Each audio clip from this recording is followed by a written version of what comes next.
In order to avoid penalties, kailangan pay on time. Opo, Bilang tsaka as a property owner, we have to be responsible.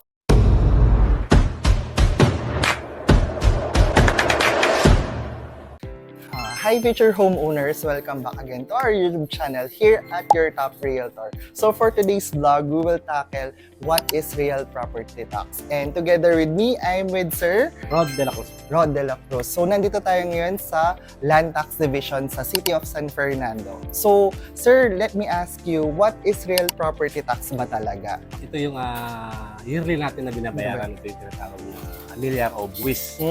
Bawat property dito sa San Fernando, binabayaran natin taon-taon. Taon-taon.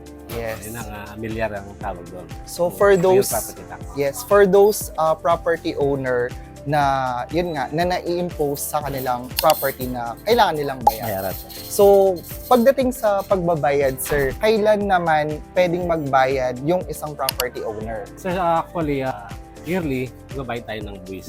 Every tinatawag kailan, na sir? Kaya Yearly. Meron tayong advance payment na tinatawag na yung maabil natin yung 20% ng November, January hanggang November. Okay. Yun ang ano natin sa mga taxpayer na kukuha nila yung 20%. And then after November, start siya ng December hanggang March, makakabil pa rin tayo ng 10%. discount 20% sa land and 15% sa building. sa na discount. So, for instance, ngayong taon na this coming year na 2025, so pwede kang mag-advance payment ng November 2024. So, Pag-start yun siya ng January to November. yung payment mo. Oo. Tapos, pwede mo siyang i-advance. Advance, oo. Okay. So, what if naman, sir, kapag na-delay naman yung payment nila? Yun ang kakaroon tayo ng penalty nun, sir. From December to March, pag hindi tayo nakapagbayad ng bilyar natin, hindi natin ma-avail yung 10%, mag-start siya ng April, meron na siya penalty nun. May penalty. Oo, na 8%. 8%. And then monthly, meron tayong additional na 2% sa penalty.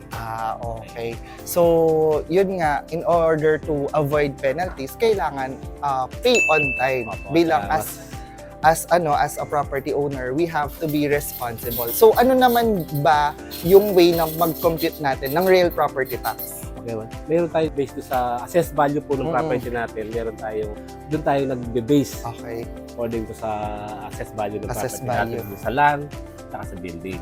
Okay. So, that's why you have to visit City of San Fernando Land Tax Division to get to know more yung magkano nga ba yung right amount na babayaran nyo. And speaking, sir, paano naman po ba magbayad? And ano yung mga list of requirements na pwede nilang dalhin? Okay.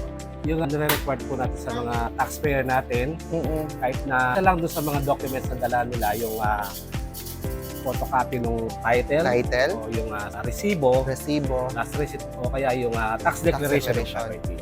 Okay. Isa doon po, pwede na nating i-accommodate yung taxpayer. Okay. So, ganun lang kadali. They have to visit lang sa City of San Fernando Land Tax Division. Tapos pili lang sila, kuha lang sila ng queuing number, and then, yun nga, present lang yung documents. Tapos, yun, simply pay.